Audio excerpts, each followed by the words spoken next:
Assalamualaikum warahmatullahi wabarakatuh. Perkenalkan, nama saya Nabila Hasyakusuma dengan NIM G00250988, kelompok B6. Di sini saya akan memaparkan laporan anatomi blok 2.1. Laporan yang pertama, saat menjadi panitia lomba lari 17-an, Dapri melihat salah satu peserta laki-laki mengeluh nyeri hebat pada daerah skrotum setelah terjatuh.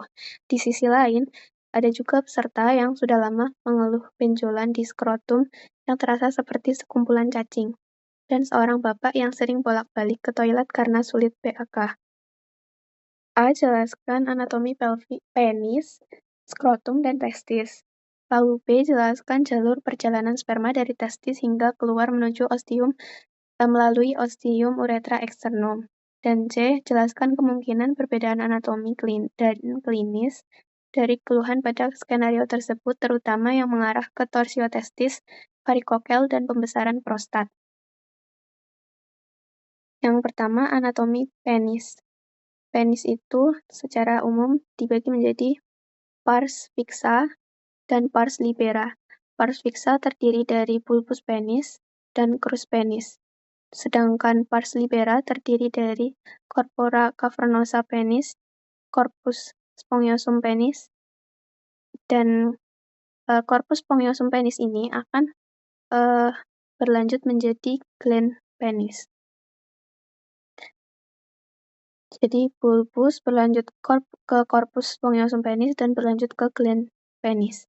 Gland penis akan ditutupi oleh preputium. Preputium ini merupakan kulit yang melapisi gland penis. Di dalam preputium akan terdapat glandula tison yang fungsinya menghasilkan smegma. Di dalam korpus spongiosum ini terdapat uretra. Lalu yang corpora cavernosa, dia sebenarnya lanjutan dari crus penis. Jadi crusnya ada dua, kanan kiri. Jadi di dalam corpora cavernosa itu terdapat dua korpus. Korpus ini masing-masing dilapisi oleh tunicale buccinea profunda, dan selanjutnya dilapisi kembali oleh tunicale buccinea yang superficial yang menggabungkan dua korpus tersebut menjadi satu, sehingga terbentuk septa pectiniforme di tengahnya. Septa pectiniforme itu pada superior dan inferiornya terbentuk cekungan. Yang superior akan ditempati oleh vena dorsalis penis dan vena dorsalis penis yang profunda dan arteri dorsalis penis. Sedangkan yang inferior akan ditempati oleh corpus spongiosum penis, cekungannya. Di dalam corpora cavernosa itu ada arteri profunda penis, yang dimana arteri profunda penis itu akan bercabang menjadi arteri helicinae, yang nantinya arteri helicinae ini akan mengisi cavernae atau ruangan-ruangan yang ada di corpora cavernosa saat terjadi ereksi. Lalu anatomi skrotum. Skrotum itu adalah lapisan-lapisan yang menyelubungi testis, yang fungsinya untuk mengatur suhu testis supaya optimal untuk proses spermatogenesis. Skrotum itu terdiri dari 9 lapisan. Yang pertama, dari superficial itu ada kulit, lalu ada fascia dartos dan musculus dartos. Di dalamnya ada fascia spermatica externa, lalu di dalamnya ada musculus cremastericus, lalu selanjutnya ada fascia spermatica interna, lalu ada tunica vaginalis, lamina parietalis, selanjutnya ada tunica vaginalis lamina visceralis, dan di dalamnya ada tunicale buccinea, di dalamnya lagi ada tunica vasculosa, dan terakhir ada substantia penis, testis. Jadi, lapisan-lapisan ini akan menyelubungi testis untuk menjaga suhu.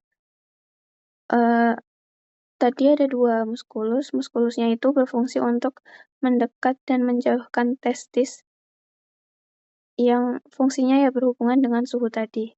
Ketika lingkungannya dingin, dia akan mendekatkan testis ke tubuh supaya mendapat kehangatan dari tubuh.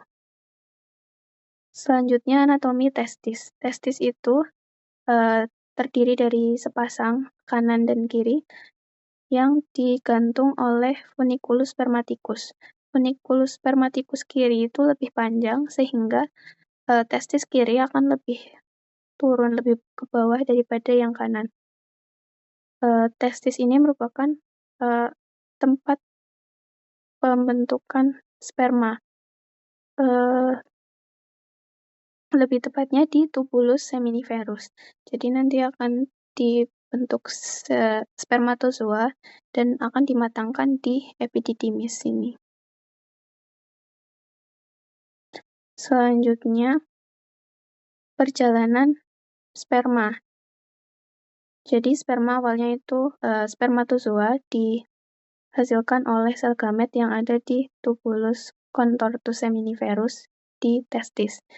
Selanjutnya dia akan memasuki tubulus rectus seminiferus dan selanjutnya akan menuju rete testis.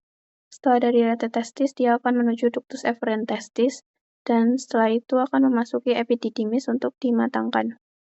Selanjutnya sperma akan memasuki ductus deferens dan disalurkan menuju ductus ejaculatorius dengan melewati ampula ductus deferens.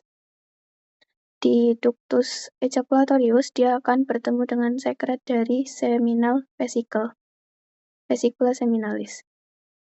Setelah itu, dia akan keluar melewati uretra, memasuki uretra pars prostatica, lalu pars membranacea, lalu pars spongiosa, dan melalui ostium uretra externum, dia akan keluar dari penis.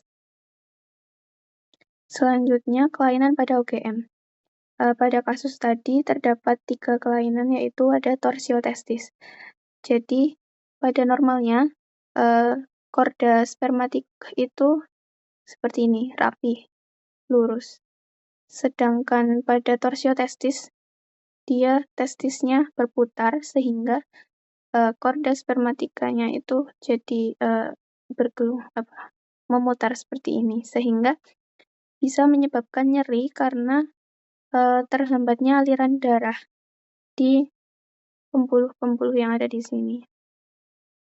Selanjutnya varikokel. Varikokel itu terjadi karena pembesaran vena. Dari yang normalnya kecil, dia membesar, sehingga kalau dari luar dia terlihat seperti membengkak dan bentuknya seperti sekumpulan cacing. Selanjutnya ada pembesaran prostat. Jadi namanya benign prostatic hyperplasia.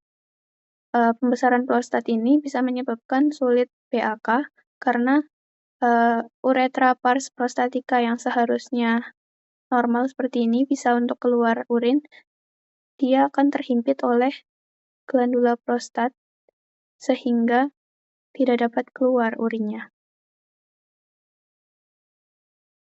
Selanjutnya, laporan yang kedua.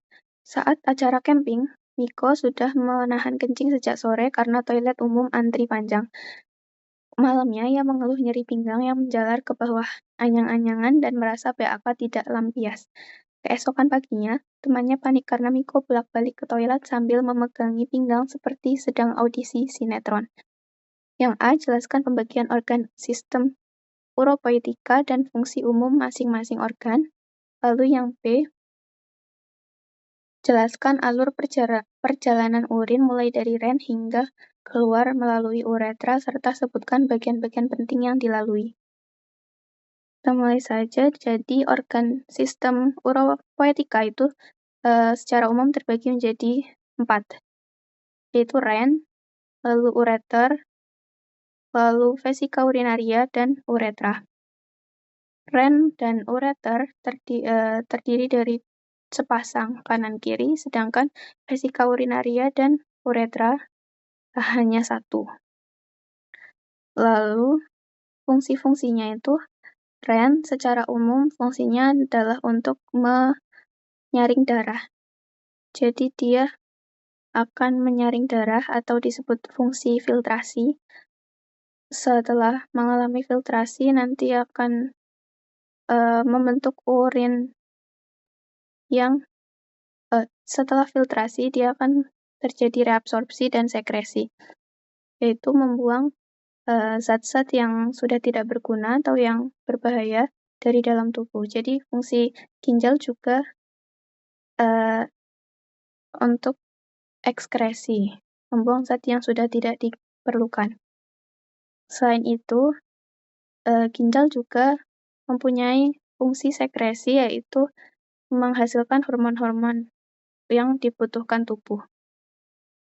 Selain itu, ada satu fungsi dari ginjal yang lain, yaitu untuk regulasi baik pH maupun komposisi dari cairan tubuh. Selanjutnya, ureter. Ureter ini adalah saluran yang menghubungkan ren dengan vesika urinaria. Jadi fungsi dari ureter adalah untuk menyalurkan urin dari ren menuju vesika urinaria. Di vesika urinaria ini, urin akan disimpan sementara. Jadi fungsinya vesika urinaria itu adalah untuk menyimpan urin sementara sebelum dikeluarkan melalui uretra ke luar tubuh. Jadi uretra fungsinya untuk menyalurkan urin dari vesika urinaria menuju keluar tubuh. Selanjutnya, perjalanan urin. Jadi secara umum urin akan keluar melalui 4 organ tadi. Tapi untuk lebih lengkapnya, di ren, urin akan melalui ini semua. Jadi, di ren terdapat nefron, atau unit terkecil dari ren. Dia, awalnya darah akan masuk ke glomerulus, dan di glomerulus dia akan difiltrasi. Hasil dari filtrasi menghasilkan urin primer. Urin primer ini akan memasuki tubulus contortus proximal untuk dilakukan reabsorpsi yang menghasilkan urin sekunder. Selanjutnya akan memasuki tubulus descendens ansa Henle, lalu ke medula yang melengkung ini, dan memasuki tubulus ascendens ansa Henle. Setelah itu memasuki tubulus collectivus distalis. Di tubulus distal ini tempatnya terjadi sekresi. Sebenarnya di ansa Henle juga terjadi reabsorpsi dan sekresi, namun yang utama sekresi terjadi di tubulus distal. Hasil urin yang sudah melalui sekresi ini menjadi urin sesungguhnya yang siap dikeluarkan. Jadi setelah dari tubulus collectivus distal, dia akan masuk ke ductus collectivus. Dikumpulkan di ductus collectivus yang selanjutnya akan dikeluarkan melalui papilla renalis, lalu ke calyx minor, calyx mayor, dan pelvis renalis, yang selanjutnya keluar dari ren menuju ureter. Lalu dari ureter dia akan menuju vesika urinaria, disimpan sementara sampai vesika penuh dan lalu dikeluarkan melalui uretra. Selanjutnya laporan yang ketiga. Di ruang bersalin, seorang ibu sedang dalam proses persalinan. Bidan menilai penurunan kepala janin dengan bidang Hodge, memperhatikan bentuk pelvis, lalu mempertimbangkan tindakan episiotomi agar robekan perineum tidak meluas. A. Jelaskan dasar pelvis dan perineum termasuk diafragma pelvis, membrana perinei, spatium perinei profundum, serta pembagian regio urogenital dan regio analis. Lalu yang B. Jelaskan hubungan anatomi pelvis dengan kondisi klinis skenario, terutama mengenai perbedaan pelvis pria dan wanita, bidang Hodge, dan episiotomi. Jadi yang pertama, diafragma pelvis. Itu terdiri dari diafragma pelvis, membrana perinei, dan spatium perinei profundum. Diafragma pelvis terdiri dari beberapa muskulus, yaitu muskulus levator ani dan muskulus coccygeus. Coccygeus terlihat di sini. Kalau levator ani itu terdiri dari 3 serabut, yaitu puborectalis, pubococcygeus, dan ileococcygeus. Otot-otot ini fungsinya adalah menyokong visceral. Selanjutnya, membrana perineum. Dia itu bentuknya seperti segitiga horizontal. Dia menempel di arcus pubicus. Di atas dari membrana perineum ini terdapat ruang sempit, ruang tipis yang disebut spatium perineum profundum. Di spatium perineum profundum terdapat beberapa muskulus. Pada pria dan wanita berbeda, yaitu pada pria dan wanita sama-sama memiliki sphincter uretra externum serta musculus transversus perineum profundus. Tetapi pada pria tidak memiliki sphincter uretrovaginalis dan sphincter kompresor uretra. Selanjutnya, pembagian regio. Jadi regio di perineum itu dibagi menjadi 2, di anterior ada urogenitalis dan di posterior ada regio analis. Regio ini dibatasi oleh garis khayal yang menghubungkan tuber ischiadicum. Lalu, perbedaan pelvis pada pria dan wanita. Pada pria, aditus pelvisnya itu seperti jantung, sedangkan pada wanita dia bentuknya bulat. Untuk exitus pelvis pada wanita lebih lebar, sedangkan pada pria sempit. Lalu untuk os sakral pada wanita dia lebar, pendek, dan kurang melengkung. Sedangkan pada pria dia sempit, panjang, dan melengkung ke depan. Untuk os coccygeusnya pada pria lebih kuat, sedangkan pada wanita lentur. Untuk os ileum pada wanita sedikit miring ke lateral, sedangkan pada pria lebih tegak. Selanjutnya ada sudut di sini pada wanita lebih lebar dan pada pria lebih sempit. Semua itu karena pada wanita pelvis ini akan membantu proses persalinan supaya bayi keluar dengan mudah. Selanjutnya, bidang Hodge yang fungsinya untuk menilai pembukaan pada orang yang akan melahirkan. Jadi ada bidang Hodge 1, dia setinggi aditus pelvis. Lalu bidang Hodge 2, dia setinggi tepi bawah simfisis osis pubis dan sejajar dengan bidang Hodge 1. Bidang Hodge 3, dia setinggi spina ischiadica dan sejajar dengan bidang Hodge 1 dan 2. Lalu untuk bidang Hodge 4, dia setinggi os coccygeus dan sejajar dengan bidang Hodge 1, 2, 3.